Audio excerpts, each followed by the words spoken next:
Good evening, everyone. Thank you so much for tuning in. Welcome to Safe Spaces. This is a place where we can be ourselves and we can be candid. In the previous session, we covered a diverse range of issues on how to better take care of oneself regarding our mental health given the pandemic and the lockdown. Now, in this session, we will aim to cover the impact that it has had on not just us, but our loved ones as well, and ways and means to cope with stress and anxiety that this has created. To answer these and many more over the next half an hour or so, live on Instagram and Facebook, we have with us the very lovely clinical psychologist, Dr. Prerna Kohli, published author and recipient of the 100 Women Award by the President of India. Welcome, Doctor. How are you doing today? Good evening and namaskar. Thank you, Mandira, for having me back on Safe Spaces. And from the previous session, the kind of questions we got and the kind of responses we had, it clearly indicated that people are showing telltale signs of stress, anxiety, and depression. So from this session, I wish to increase the mental strength of people so they can understand themselves better and their loved ones and feel safe and strong. Thank you, Doctor. I have to tell you, the last session for me as well was so uplifting. There was so much I learned. There was so much you shared. And I felt very connected to you. Thank you. I say a big thank you to Safe Spaces for making this happen. So let's get started right away. Due to the lockdown, we have a lot on our plate. We're managing our work. We're running the household. We've got parenting responsibilities. We've got homeschooling. It's all quite overwhelming. How do we deal with this? Mandira, I quite agree with you. It's a very overwhelming time. We are all over the place because we have to bring about such a huge change in our lifestyle. So what I would suggest here is time management, to organize and plan your time wisely. And for this, what will really work is to have a routine in place, not just your personal routine, but also to get your family come in so we could have time together and time away from each other. So we are able to balance our work-life situation as effectively as we would do it in any other normal times. Right. Now, this is a very important one. You know, what we see on social media isn't the truest picture. Very often we see these pictures of spouses giving each other haircuts. Then you see husbands doing the dishes and trying to rustle up recipes. And that is what people like to show on social media. But life isn't quite as cushy. In fact, one lady shared this question with us a couple of days ago. I'm going to share it with you. I work full-time as a content writer and I'm currently working from home. I'm sick of my husband. Nothing I can do is right. The dal either has too much water or too little salt. He wants to supervise everything I do, overhear my phone calls, and he constantly criticizes me. In fact, he refuses to help in the household chores. So I'm balancing my job, mothering my husband and my 9-year-old. This is taking a toll on my mental health. What do I do? Very valid question. Yeah, the fact of the matter is that there are some husbands who are genuinely helping, but that percentage is negligible. All right. So I would also use this platform to reach out to all the men who are at home, to tell them that you have to cooperate, you have to pitch in, because whether your wife is working or not working, even she's not used to having children at home all the time and not used to having you all the time, and there's hardly any domestic help. So it will really make sense to please cooperate and pitch out. And I would also, tell you that one day do a role reversal with your wife and see what it is to do the household chores and balance, work. Or even if you weren't working, what it is to balance. Because only when you're in that person's shoes, you value what the person does. And, coming to you, when you say that your husband is in a certain way, I would genuinely guide you to not to feel guilty and not to feel that, oh, you haven't pleased enough. do the best you can in these circumstances. Women, anyway, scientifically, if you notice, no matter what the men say, get more anxious, get more worried because of the nurturing nature. I would tell you to make your routine, have your me time, have your space. Also, engage your child to help you in the activities, and also increase communication with your husband to help you in the simple chores. What's happening, the husbands are also not used to, and I wish now this is the time to tell all the mothers to teach their young boys how to make that bed or fold that shirt or probably peel that potato. You know, we have to be doing this in these times when we realize that men have to be equally equipped. So probably men also sometimes feel totally out of gear because they don't know how to do the activities. I would just suggest that you make them do simple tasks. And once they do complete the simple task, please appreciate them, because that's what they need, appreciation, to condition them to help you more. I also want to bring forth the fact that if there's going to be, which is happening, a lot of domestic fights, abuse, violence, you're going to really ruin the atmosphere of your home. You're talking about your child there. Children only feel safe in one place in a normal life, is their home. And now here, where things are anyways very uncertain, their schools are closed, if they're going to have bickering parents, they're only going to have more fear. So we really have to mind our language. We also have to be like more like role models to the children. And also, if you're not fighting, but remember, the kids understand the body language. So I would, use this platform to reach out to all the, fathers and all the husbands, to tell them to be more cooperative and more forthcoming in helping. While you say this, doctor, I hope my husband is listening, because he and I are in the midst of a very intense conversation on how he needs to contribute a little more on the homeschooling front, because I have the entire responsibility on it all by myself. And I think I need help, because it's not just doing homework, it's homeschooling. So the entire day's schoolwork is managed.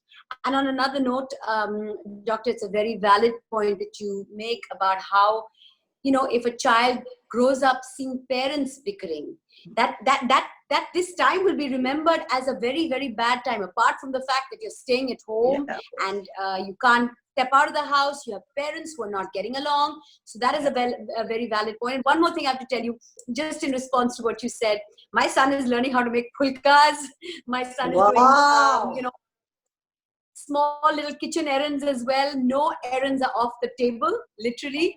So children should know, boy or girl, that they have to chip in at this point of time, and boys should know that there's no task that's not for boys, and there's no task no gender bias. There has only for girls. So now coming back to homeschooling, yes, absolutely, the life skills. Now, coming back to homeschooling, I just share that with you, doctor, that I'm homeschooling my son, and it is a very, very, it requires a lot of patience, because you're teaching. You're not just doing homework. You're not just revising. So some of us are coping with how to teach during, this homeschooling phase. But now let's look at it from the children's point of view, doctor. They're missing school. They're missing their friends. They are feeling that everything is wrong at this point of time, and they don't know when it's going to be right again. What do we tell our children? So what I will tell you, that we have to understand that children only have two worlds right now. One is home and one is school. And being with their friends and peer means everything to them. They feel absolutely shut off, cut off.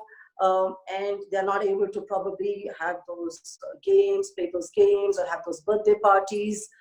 For them, it's a very big, it's like almost like a trauma for them.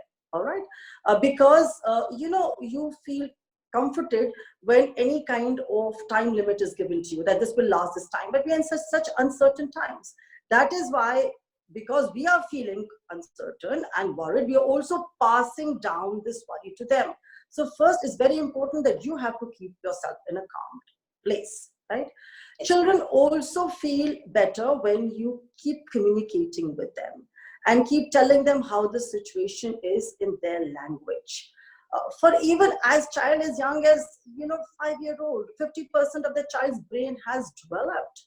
You could just tell them that there are germs around and we have to be careful. We have to say happy birthday and wash our hands. For little older kids, you can say that they're jumping from one to the other person. We have to maintain the distance. We have to be careful.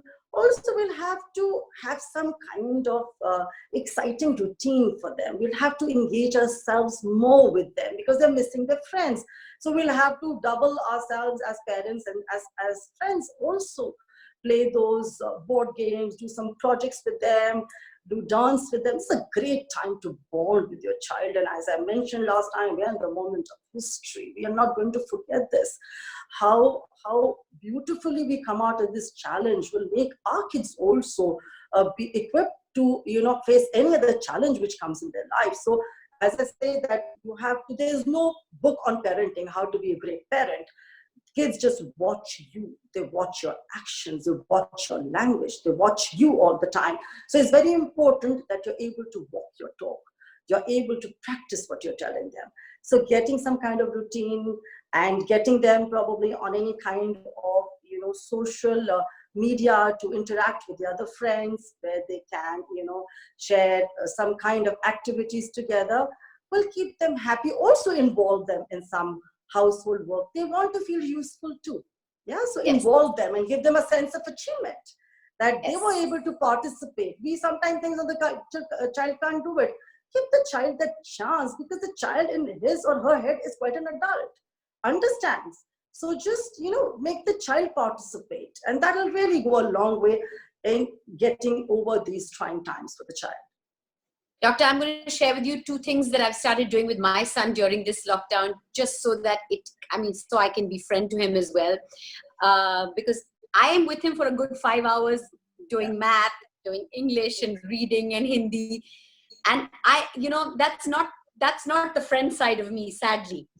But do try to bring the friend side of me every now and then. So I'm going to give suggestions to people because this is what I do and works out well. I take these big floor cushions and I put them in a line and we run and we do long jump in our living room.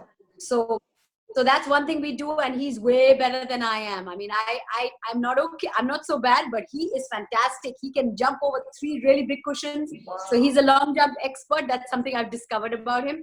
And then every evening we walk. I live in a standalone house. So we have a very small compound. It's a teeny tiny compound, but we walk up and down that compound every evening at 5:30.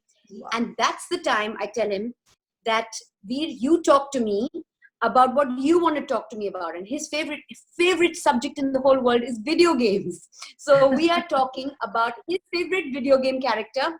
And then I do a little research and tell him 10 facts about this video game character that he never knew. So I'm trying my best to be a friend and talk his language and talk stuff that he wants to talk as opposed to the whole math and English and Hindi drama that happens through the day. Absolutely. So This is those are just fantastic. suggestions. And we do a couple of disco dance parties after dinner. We put on some crazy lights and put on some music and dance. So we do that as well. So That's I'm just saying, fantastic. yeah, I'd like to share some of the stuff I do, and which has helped because he then, at the end of the day, when we're going to sleep, he's not thinking of mama as that teacher. He's thinking of mama as a friend, and we cuddle and we have we go to sleep on a good note. So keeping on the subject of children are becoming very stubborn during these times. The teenager category is a whole new, human being, right? They need their space. It's understandable. But many of them are spending the entire day in their rooms. They don't want to come out and mingle with their family. How does one cope with this stuff? So, as far as teenagers are concerned, they are really going through a lot anyways, personally. They're going through a hormonal change, right? They're anyway in a very conflict state of mind, right? Mm-hmm. So they have their aspirations, they have their dreams, they have different goals, they want to do so much, right? They're also very ambitious at this time. And when you say that they get stubborn, I think it is such a projection of how we are with a child. You know, when we say the child is stubborn, the child is answering back, the child is screaming back, are we behaving like that with the child? So it's a time to even look at yourself. As I said, you have to model yourself. The child is very much reflection of how you are treating your child. Yes. So also if the child is getting into the room and not coming out, one, please understand that everybody has their way of coping up with this trying times, okay? But if the child is not getting involved in any activity, that means either there's too much of imbalance outside this room. Maybe people are scribbling, they're fighting, they're complaining, and everybody's all over. He doesn't want to be part of it. Or maybe he's not a pleasant act. Yes, he doesn't want to step out. This is the only way he can be in his space and find peace. The other thing is that, you know, you need to also step up a little bit of your communication. You need to show interest in your child. You cannot be thinking, I am so bogged down, it's I, me, myself. You have to step out and be interested. And as you were saying, it really helps, Mandira, to make the child talk about how he or she is feeling in these times. You will also be able to understand his mental state when the child is communicating. So be a good listener too. Listen to what he has to say and don't dish it. Don't say, oh, everybody's going through it. Listen to him, make him feel that he's an individual, and then generalize it, because then you're interested in what he's saying. Otherwise, we react and in such a way that children just shut up, because these are not the responses that they were looking for. So children only open up with parents if they get an understanding, if they get an ear to listen. The highest compliment today in communication is not I love you. It is I hear you. Please listen to each other, all right? So as far as teenagers are concerned, do step up and your communication. Also, children, if they are cooped up inside the room too long, whenever you get a chance to go inside, see that there's no substance abuse happening. You know, you can see the kind of friends he's talking to. You know, you have to keep a little check on the child, you know, whether he's not having any suicidal thoughts, because this is happening. This is rampant right now in India, all right? That children are having a lot of suicidal thoughts at being teenagers. So I would want you to keep your eyes and ears open and keep your mouth closed, listen, and your presence is enough. Don't nag, don't scream, don't take out any of your anger, frustration on the child. It will really be detrimental for his mental health. So just keep a check on these things, and I'm sure he will be able to participate. And also, you know, make him make the routine for the next day. Tell him how he would like to spend the day. You know, give him that responsibility so he feels part of the family, feels part of the schedules, wants to participate. See, the more you participate in life, the more you get interested to participate more. Yeah? So involve them in all the activities of the home. I love those points, Doctor. Communication, of course, is the most important thing. Listening. This is what a lot of us don't do, not just with our children, not with our spouses also. It's very, very important to listen, because when you listen, it means you are involved and interested. And I think that the guard down, right? Because sometimes teenagers have their guard up. She doesn't listen to me in any case. So what am I going to say? Okay, now, Doctor, many users, many viewers have been talking about disturbed sleep patterns. We talked about disturbed sleep patterns the last time as well, because there's a lack of normalcy. And one of the viewers has said that their 12-year-old daughter is unable to sleep and is having panic attacks. Now, how does one handle something like this? So first, it's very important to understand about panic attacks. Yeah, if the child is having breathlessness or palpitations or is very low on energy, not taking part in any of the activities happening at home, or routine, is having a very poor appetite, or is having bad stomach all the time, is having headache, you know, you have to also see these signs to see that are these happening. And the second thing is to talk to the child, to also calm the child. Children also like information about the future. So give in as much as you can to give the comfort to the child. Then coming to sleeping, it's extremely important function of the mind. The brain has to rest.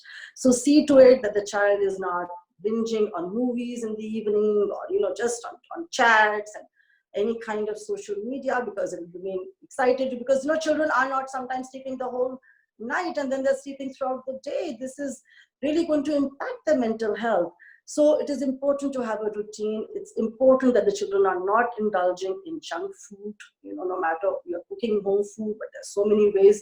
If you're having those chips and all the time and those quick fixes all the time, no junk food, light food, maybe a glass of milk if it works, water, taking a nice bath, doing a head massage, also some aroma in the room, make the room very inviting and exciting, beautiful, colorful sheets. A most important part of the room is the bed. So just see to it that the bed has a good linen on it. There should be nice rugs, good inviting drapes. And as far as your child is concerned, that age, please see to it that there's no food lying on the left and books strewn over on the right and clothes strewn over on the bed in front. Because if it's going to be a junkyard, your child will not be able to sleep. So a clean room is very important at this age too.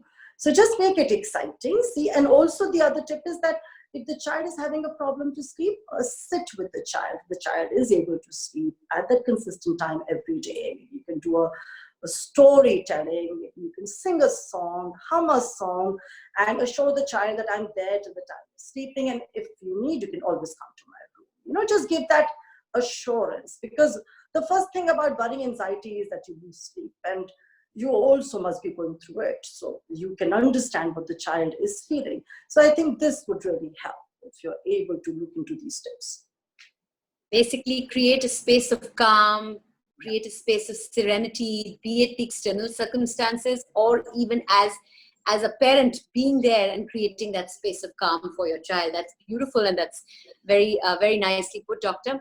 Now, let's move to something that has been concerning a lot of people, Doctor. People are concerned about parents and senior citizens. A lot of them have expressed a lot of anxiety about this. We know what elders are going through at this point of time. The slightest sneeze or cough and we start getting paranoid. Elders are on tenterhooks as well, and perhaps even more worried than we are. So how do we cope with this? See, you have to understand very clearly that elders are as vulnerable as children. We are able to resonate more with children because we've been a child ourselves, but we are not able to really resonate at the level of the elderly because we are not in that space as yet. So we'll have to be more thoughtful, more empathetic about their situation. And if they're really senior, they anyways have an impending fear of death. If anybody in their peer group is unwell or is on serious medical issues, they themselves feel, will I get it? Is my time come? So anyway, they're very, very vulnerable. Also, you will see that they like to be always be informed because of the insecurity. So you'll see most of the houses where they're elderly, they will have the television on. They'll keep telling you, read more and tell me what is the news.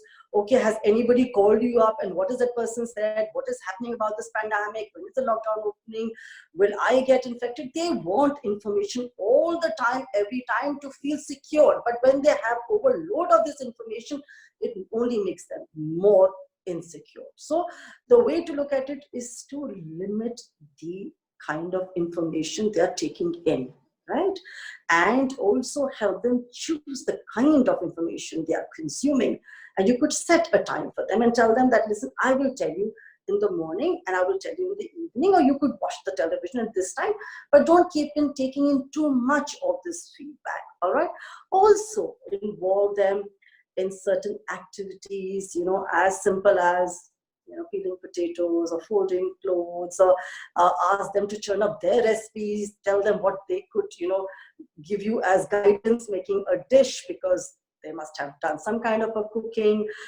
Open some photo albums with them. Take out time with them. Have conversation. We've not had conversation with our elderly. We have taken them for granted because we've been so busy with ourselves, and especially if you have children at home. This is such a beautiful time to listen to them and gain from their wisdom. They love communication. They love being listened to. Give them that due respect that they deserve. It is a role reversal time that does so much for us. It is the time we do back to them. And you know, sometimes in life we never get this chance, but this is your chance to reach out to the elderly. That's lovely, Doctor. Give them a sense of purpose. That is very nice. Involve them in the activities at home. And I love the idea. The best thing is that digital detox.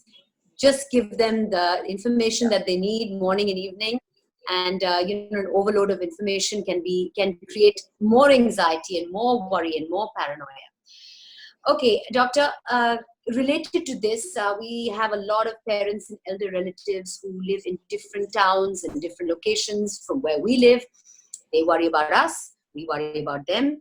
Yeah. And it's how do we create and manage a support system when we are not living in the same city?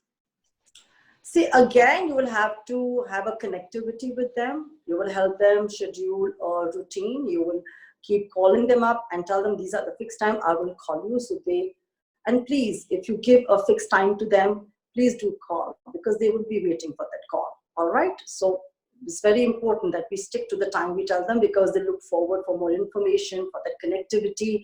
Also, you can chalk out their routines so they're able to eat well, sleep well, exercise well. It's very important that the elderly also exercise so they're able to sleep well. Simple exercises where they're walking, doing yoga, some breathing, anything so their body is moving and they're just not lying down or sitting. Simple exercises. And also it is important to reach out to the neighbors around them or any relative around them and tell them to keep a check. Also to give them a list of their relatives and neighbors' numbers or any hospital doctors. Let them feel connected even at distance. So what we are doing here, we are maybe increasing our social distance, but decreasing the emotional distance. That's all we need to do. So they feel in a safe space. They feel connected all the time and informed all the time. This will go a long way to keep them calm and not disturbed.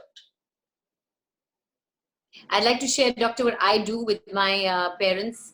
Every evening we have a time between 7:30 and 8:30. It can vary a little bit because on weekdays there's homeschooling and early school for my son Veer the next month. So we do it earlier, but on weekends it could be at 8 or 8:30. Between 7:30 and 8:30, there's always a video call. My son takes his little immunity drink and I either have a tea or maybe a nimbu pani or a glass of wine, but we say cheers every single day just to, not like there's a great amount of information that we have to share because we're all sitting at home, but at least it's one way to stay connected.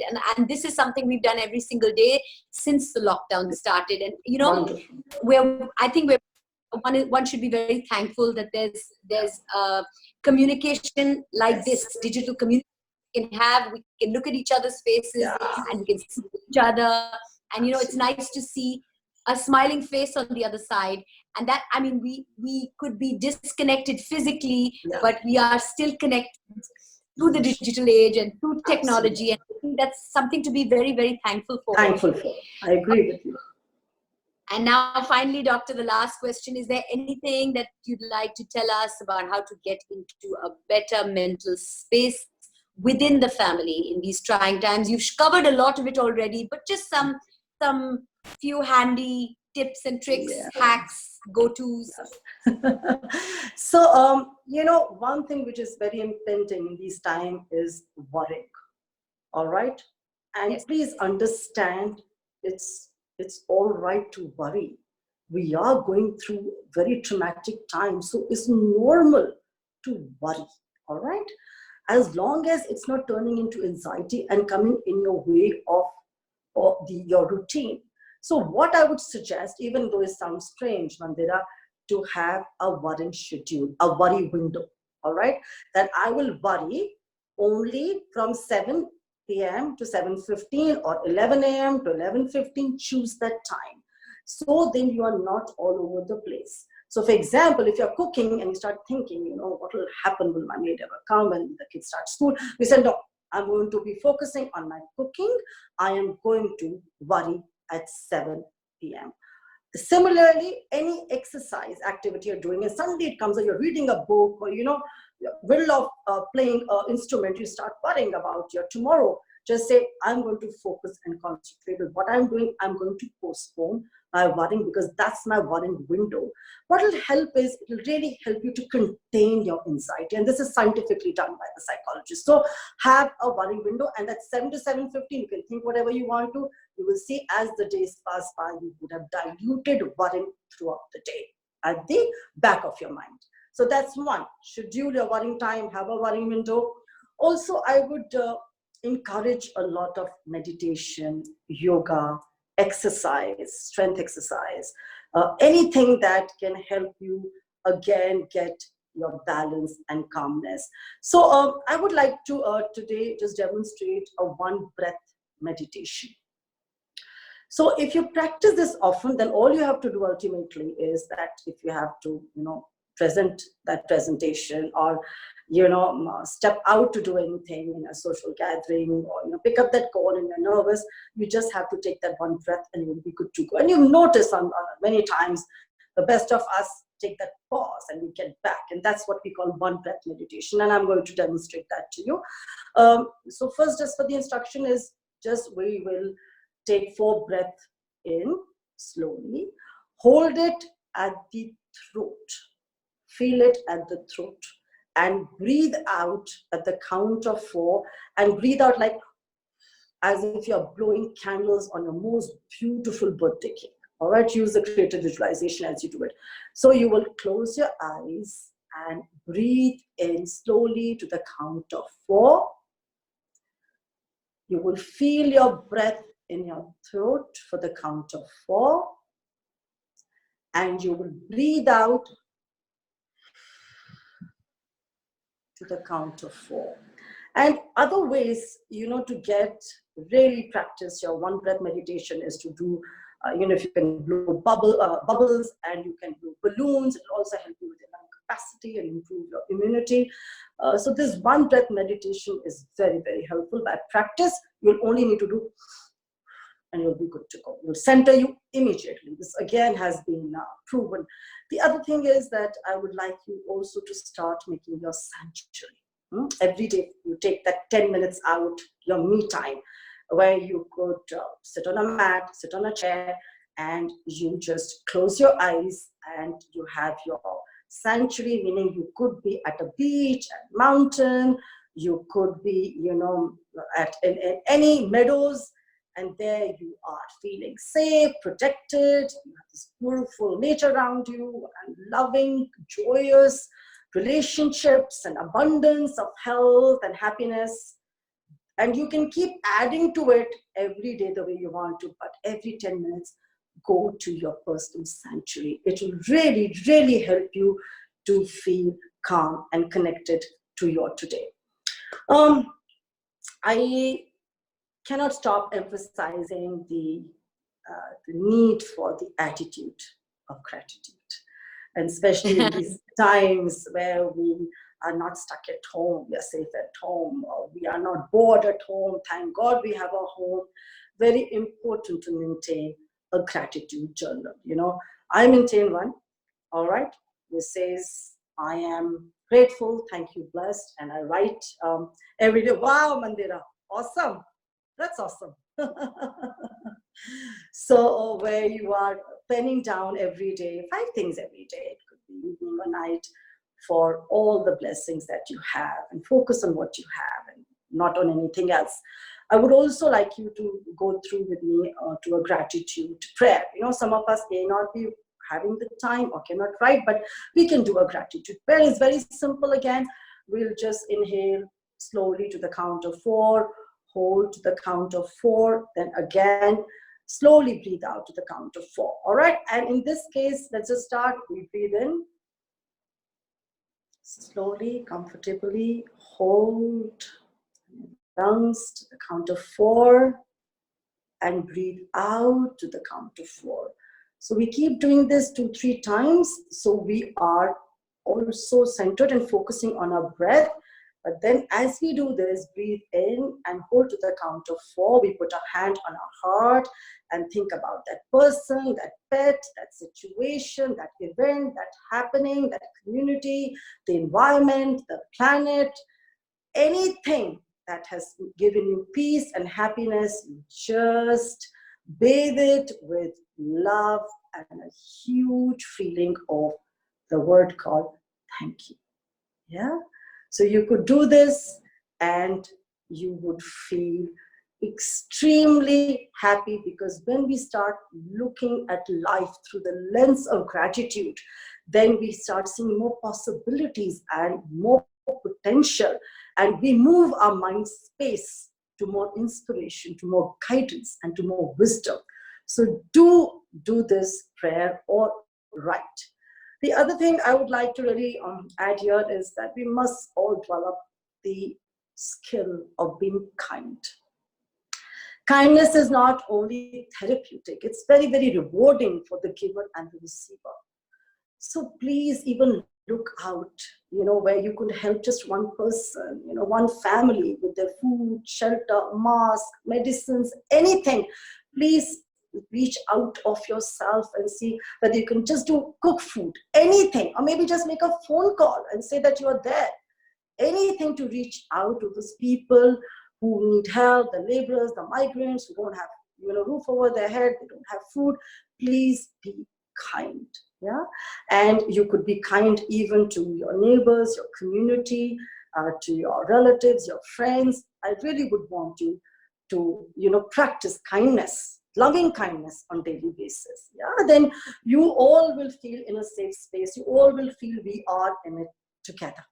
Yeah, like we did that, maybe clapping hands for the frontliners. We just felt we all are together, and giving our gratitude to those doctors, nurses, military people, police people, people who are working in essential commodities, the teachers who are teaching our children. So many people out there to, think in a loving, kind way and reach out to them. Another thing would really help is taking out at least 15 to 20 minutes every day to maintain silence. That doesn't mean you have to sit in one place to maintain silence. You could just keep quiet. You could tell your family that maybe from 10 to 10, 15, 10 to 10:30, I will be doing my work, but I will not keep talking. You need to also maintain your calm by being in silence. Silence helps you to become more mindful. It helps you to remain in a more peaceful, calm place. And I would also say that it's all right if you're not feeling good. Reach out to counselors, reach out to psychologists. There's so many platforms. It's all right to be feeling whatever you're feeling, and these tips should help. But in case you need, it's all right. The mental health is very important. Mental health is the only health, because it helps you to look after your physical health too. So look after yourself and be in a healthy, happy space. Stay strong, stay safe, and stay healthy. Wow, Dr. Kohli, I just can keep on listening to you. What lovely things you just said. Honestly, there's so much I can put into practice. I love this thing of worry schedule. This is something that we don't do. We worry. Worry just takes us over at times. Mm-hmm. And you said, schedule a time for worry, and the best part is when that time comes, you might not even be worried. It just dilute and dissipate, and that is the beauty of that worry schedule. I love what you said about practicing kindness. Reach out to people. I don't like to talk about which charities I support or where I've given money, but I just want to share one very small thing. There are a lot of people now who are doing a lot of work where they're creating opportunities for migrant workers. So there's this one person who got a whole lot of masks made by migrant workers. I bought about 300-400 of them, not for my personal consumption, but for any delivery person who comes to the house, any grocery, I give these masks. So people have these masks, and it's just a small act. It's not about the money spent. It's just that there are people who don't have masks. I've told my watchmen to give 3 or 4 masks to people who don't have masks. So this acts of kindness, practicing kindness, I think is so beautiful. And I think, because we get a chance to reflect, and you speak of silence, this is the time of practicing silence as well, where you can be more mindful. I think that on the other side of this, we are all going to come out as better, more evolved, stronger, more resilient, wiser people. So I have to say a big thank you, of course. And we talked about gratitude the last time, and I talk about gratitude. My life is ruled by gratitude. I say thank you about 200 times a day, and I write my thanks for everything. But I think practicing gratitude is a great way of dealing with life. Whatever life has to throw at you, there's always stuff that's going right, and you should say thank you for that. Yeah. And at that, I want to say thank you, Dr. Kohli. These 2 sessions have been so wonderful. This is the concluding session of Safe Spaces. We hope all the viewers, I'm sure all the viewers, I know how useful I found it. I'm sure all the viewers will have found these tips so useful. All the information you shared was so valuable. And I know that a lot of us are going to find a more amicable way of dealing with family, dealing with our safe space, which is our home. So this is the way we can win the war against coronavirus and come out of it stronger, better, kinder, and more evolved. To all the viewers, please continue sending your suggestions and questions to Spaces _India on Instagram and Facebook. Before we call it a wrap, I'd like all of you, please, to share all your best moments on your bed with your families. They could be pictures, they could be videos, and you could stand to win a gorgeous gift hamper from Spaces, from Dr. Kohli and from me. Yes. Stay safe, stay healthy, and most importantly, stay positive. Yes.